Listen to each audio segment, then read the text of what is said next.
وہ گاڑی کو پورچ میں پارک کرتا اپنے کمرے کی طرف بڑھا۔ کمرے میں داخل ہو کر وارڈروب میں سے کپڑے لیتا فریش ہونے کے لیے چلا گیا۔ تھوڑی دیر بعد وہ فریش ہو کر نکلتا ہے اور ڈریسنگ کے سامنے جا کر خود پر پرفیوم چھڑک کر بیڈ کی طرف بڑھا اور بیڈ پر لیٹ کر آنکھیں موند گیا۔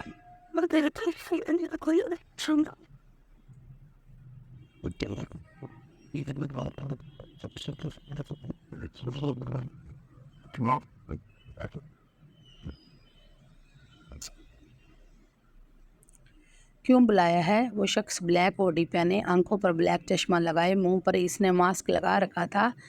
وہ شخص کسی کی پہچان میں آنے والا نہیں تھا۔ جب زویا مسکراتے ہوئے اس کی جانب دیکھ کر بولی، تم اچھے سے جانتی ہو میں تمہیں تب ہی بلاتی ہوں جب مجھے کوئی بہت ضروری کام ہو جو صرف اور صرف تمہارے اور میرے بیچ میں راز رہتا ہے۔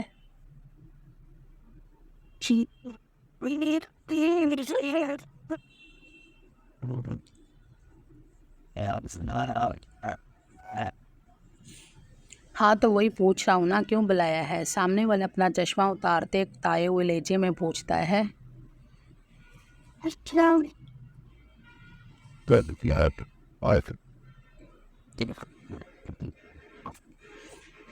مجھے ابام کے بارے میں چھوٹی سے لے کر بڑی تک ڈیٹیل چاہیے، ہر چیز کا پتہ لگانا ہے۔ وہ کیا کرتا ہے، کہاں جاتا ہے، کس وقت کس کے ساتھ ہوتا ہے، کس وقت کیا کرتا ہے۔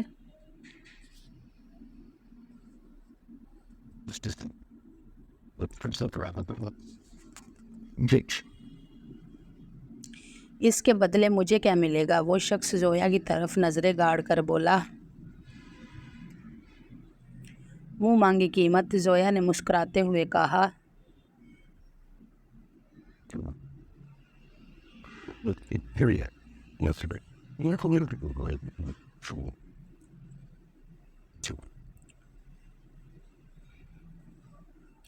زوئی تم اچھے سے جانتی ہو مجھے پیسوں میں دلچسپی نہیں ہے، اور میں پھر یہ بھی جانتی ہوں کہ تمہیں کس چیز میں دلچسپی ہے، اور تم اچھے سے جانتی ہو کہ وہ تمہیں نہیں مل سکتی۔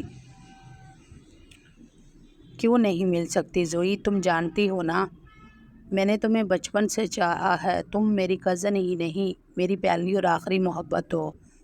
تم کیسے اس مڈل کلاس عوام کے چنگل میں پھنس گئی؟ تمہیں میرا پیار نظر نہیں آیا؟ وہ شخص بے بسی سے بول رہا تھا۔ زویا کے پاس اس کے سوالوں کا جواب نہیں تھا۔ وہ نظریں چرانے لگی۔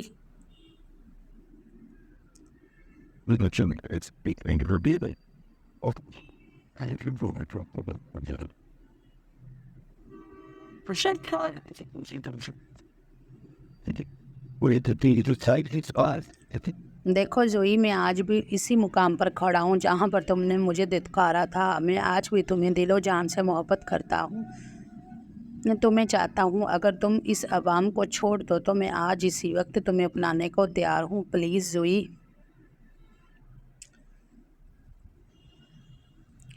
تمہیں جو کام میں نے بولا ہے تم وہ کرو، ورنہ میں کسی اور سے بھی یہ کام بول سکتی ہوں، اور تم بھی یہ بات اچھے سے جانتے ہو۔ پیسوں کے لیے آج کل کوئی کچھ بھی کرنے کو تیار ہو سکتا ہے، اور خاص کر تب جب پیسے اس کی مرضی کے مطابق اسے مل رہے ہوں۔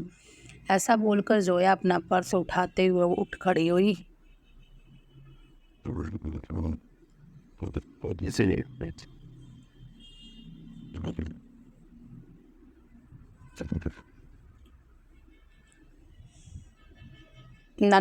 نہیں زوئی، تم بیٹھ جاؤ، تم تو غصہ کرنے لگی میری بات کا۔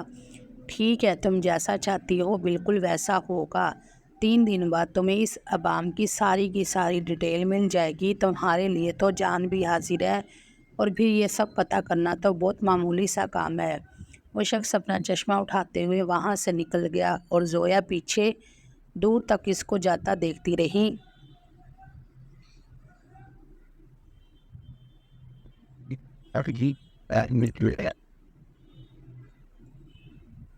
اور پھر سوچتی ہے شاید میں نے تمہیں پہچاننے میں بہت بڑی غلطی کر دی۔ اگر اس دن میں نے تمہیں نہ دھتکارا ہوتا تو آج یوں میں کسی چیٹر کے ساتھ زندگی نہ گزار رہی ہوتی۔ لیکن ابھی بھی کچھ نہیں بگڑا، ابھی بھی سب کچھ ٹھیک ہو سکتا ہے۔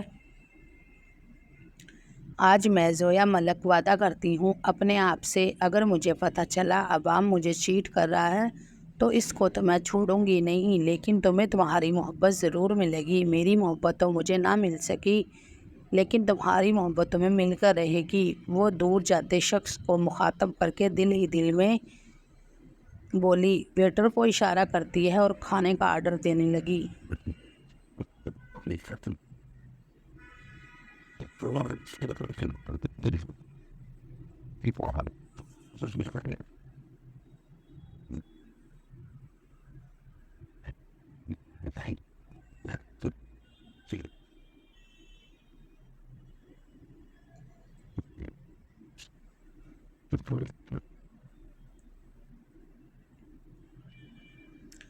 آج کافی عرصے بعد سارم اور مہا لانگ ڈرائیونگ پر آئے ہوئے تھے۔ سارم نے آج سارا دن مہا کے ساتھ بتایا تھا۔ پہلے اسے شاپنگ پر لے کر گیا، اس کی من پسند چیزیں لے کر دی، بیبی کی شاپنگ کی، اور اس کے بعد ان دونوں نے دوپہر کا لنچ بھی وہیں ہوٹل میں کیا، اور اب ان کا رخ ساحل سمندر جانے کا تھا۔ موسم تبدیل ہو رہا تھا اور آج کل موسم بہت ہی رومانٹک سا بنا ہوا تھا، جس کے چلتے سارم نے بھی ساحل سمندر کا رخ کیا اور مہا کو بھی یہ پلان کافی پسند آیا تھا۔ دوپہر کے سائے تقریباً ڈھل چکے تھے جب وہ سمندر پر پہنچے۔ سارم نے اپنی گاڑی سمندر سے کچھ فاصلے پر ہی پارک کر دی تھی اور وہ وہاں گاڑی پارک کرنے کے بعد مہا کی جانب کا دروازہ کھولتا ہے اور اس کے سامنے اپنا ہاتھ پھیلاتا ہے۔ مہا نظریں اٹھا کر سارم کی چوڑی ہتھیلی کو دیکھتی ہے اور پھر مسکراتے ہوئے اس پر اپنا نازک ہاتھ رکھ دیتی ہے، جسے سارم افندی مضبوطی سے تھام لیتا ہے اور پھر اس کو گاڑی سے نکلنے میں مدد دیتا ہے۔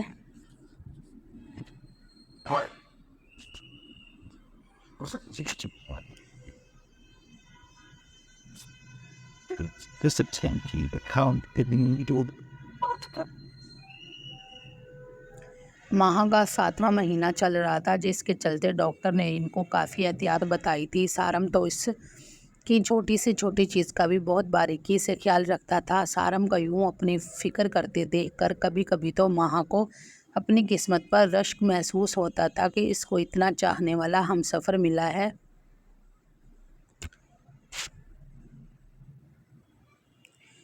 لیکن یہ بھی سچ ہے، عورت چاہے تو اپنے ہمسفر کو اپنے آگے پیچھے پھرنے پر مجبور کر سکتی ہے، لیکن اگر عورت چاہے تو وہی مرد سے کوسوں دور بھاگتا ہے۔ یہ تو عورت پر ڈیپینڈ کرتا ہے کہ وہ اپنے پیار اور محبت سے اس کا دل جیتتی ہے یا اپنے ایٹیٹیوڈ اور نخرے میں اپنی محبت بھری زندگی کو داؤ پہ لگاتی ہے۔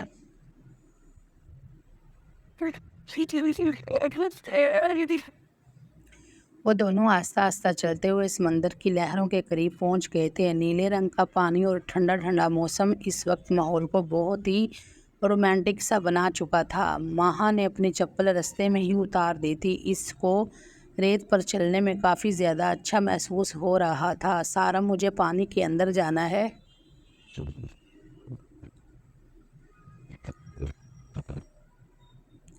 نہیں مہا ڈارلنگ، تمہاری حالت ایسی نہیں ہے، پانی کے اندر جاؤ تم پلیز۔ سارم، آپ بھی چلیں نا میرے ساتھ۔ مہا منہ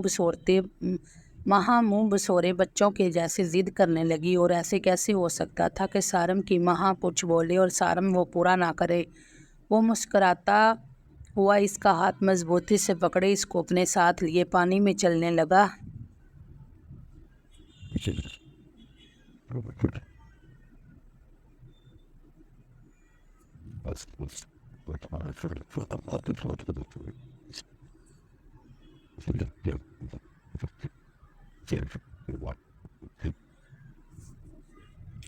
ابھی وہ دونوں تھوڑا سا ہی آگے چلے تھے جب ایک زور کی لہر آتی ہے اور ان دونوں کو مکمل طور پر بھگو کر جا چکی تھی۔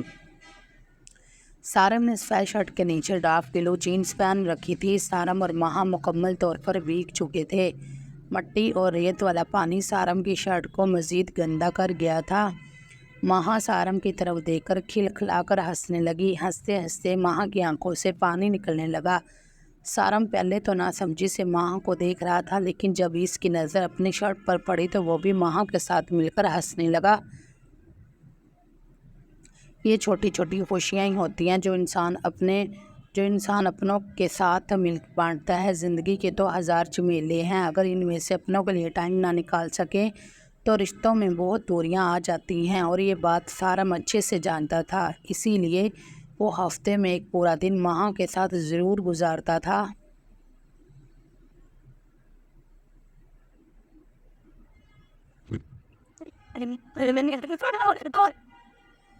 تاکہ اس کی چھوٹی سی ہیپی سی فیملی ہمیشہ ایک ساتھ خوش ہنستے مسکراتے رہے۔ اکثر ان کا فیملی ڈنر بھی باہر ہی ہوتا تھا، جس میں زیادہ تر آرم افندی اور شہریار افندی بھی لازمی شامل ہوتے تھے۔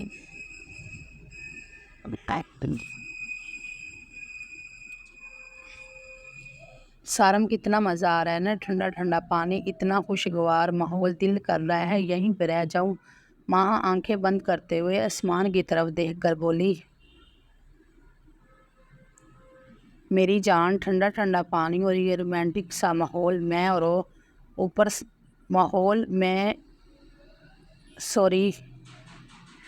میری جان، ٹھنڈا ٹھنڈا پانی اور یہ رومانٹک سا ماحول میں اوپر سے اتنا پیارا موسم، بہک بھی سکتا ہے یہ دل نادان۔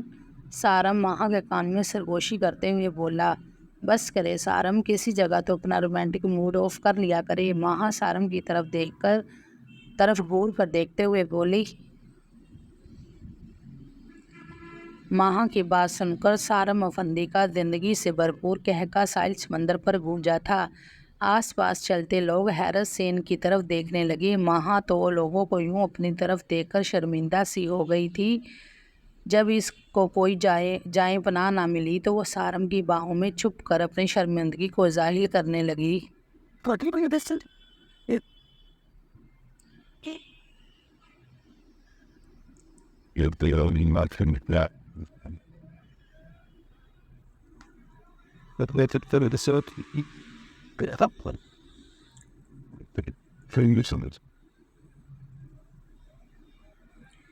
ہونٹ سینے سے کہاں بات چھپی رہتی ہے، بند آنکھوں سے اشارے تو نہیں ہوتے نا، ہجر تو اور محبت کو بڑھا دیتا ہے، اب محبت میں خسارے تو نہیں ہوتے نا، ایک شخص ہی ہوتا ہے متاع جان بھی، دل میں اب لوگ بسارے تو نہیں ہوتے نا۔ جاری ہے، چینل کو سبسکرائب لازمی کر دیجئے گا اور ویڈیو کو لائک اور ایک پیارا سا کمنٹ بھی کر دیجئے گا۔ یہ آپ لوگوں کا پیار ہوتا ہے اور ہمیں لکھنے کی ہمت ہو جاتی ہے، آپ لوگوں کا رسپانس دیکھ کر ہی اچھا لکھنے کو دل کرتا ہے۔